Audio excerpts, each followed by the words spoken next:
Okay, so now, Anthony, we're going to assess the cardiovascular system. So what I'm going to start with is I'm going to just put your arm down here. I'm going to assess your radial pulse, +2, your brachial pulse, and that's a +2 as well. Now, Anthony, what I'll have you do is just turn your head slightly to the left here, and I would assess that on both sides bilaterally. Assessing for any jugular vein distension, and I don't see any. And as well, I would check that on both sides. At this point, if I had some tangential lighting, which I don't, I would present that here, and I would look for any lifts or heaves right there. I would look over the fifth intercostal space, and what I'm looking for is any movement there as well. And all the findings look normal, Anthony. So right now what I'm going to do is I am going to palpate over the valvular areas. In the right second intercostal space, we have the aortic valve. So I'm going to feel for any vibration there. The left second intercostal space is the pulmonic valve, and I don't feel any vibration there. Third left intercostal space is Erb's point with a second pulmonic valve, and I don't feel any vibration there. Right close there to the left sternal border is the tricuspid valve. No vibrations there.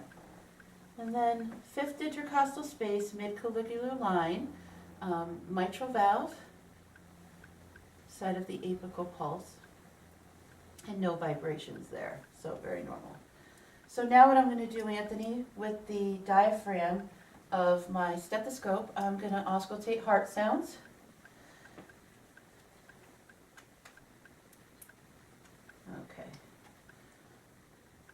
Okay, so over the aortic valve, I hear that S2 is greater than S1, dub is greater than lub. Over the pulmonic valve, I hear that S2 is greater than S1. Over Erb's point, S1 and S2 are equal. Tricuspid valve, S1 is greater than S2, lub is greater than dub. And then at the mitral valve, S1 is greater than S2. So what I'm going to do now with the bell of my stethoscope is auscultate over those valvular areas, assessing for any S3 or S4 heart sounds or any murmurs. So once again, over the aortic valve, over the pulmonic valve, over Erb's point, over the tricuspid valve, and over the mitral valve. And that's usually where you can hear an S3 or S4.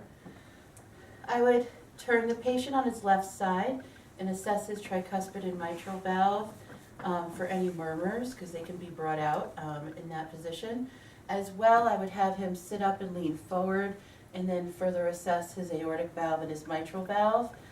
His aortic valve and his pulmonic valve. And in that position, murmurs can be brought out. So thank you.